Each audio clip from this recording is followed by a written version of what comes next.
Bonjour, donc au sein d'Immersive Talent Agency, nous accompagnons toutes les organisations à utiliser à bon escient l'intelligence artificielle.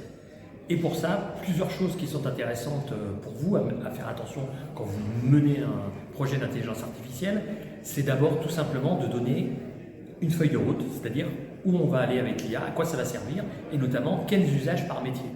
Ensuite, vous allez mettre en place une charte qui va vous permettre de définir les règles d'utilisation de l'intelligence artificielle dans votre organisation.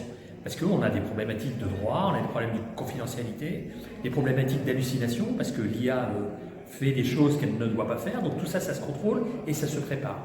Mais le plus important, c'est aussi d'automatiser les process, et c'est là où vous allez gagner un temps fou, c'est-à-dire qu'un process de 10 étapes, on va pouvoir le ramener à peut-être que 2 étapes. Le reste des étapes va se faire automatiquement et dans un délai très contraint qui peut être de la seconde ou de la minute.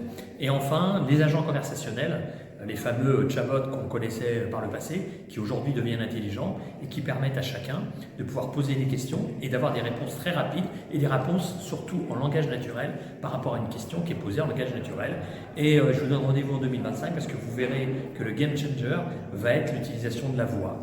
Donc maintenant, vous allez donner des ordres et utiliser l'IA avec votre ordinateur avec la voix. Vous allez lui demander de comparer des fichiers Excel, d'extraire des données d'un PDF, de vous générer un PowerPoint sans que vous ayez besoin de taper sur votre clavier.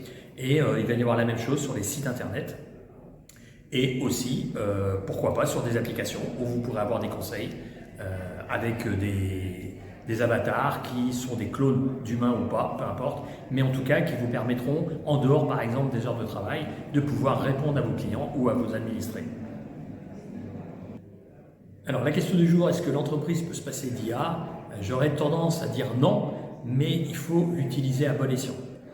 L'objectif, c'est qu'elle réponde à un besoin. Il faut savoir que l'IA n'est qu'un outil. Elle sera toujours contrôlée par un humain, que ce soit en amont ou en aval.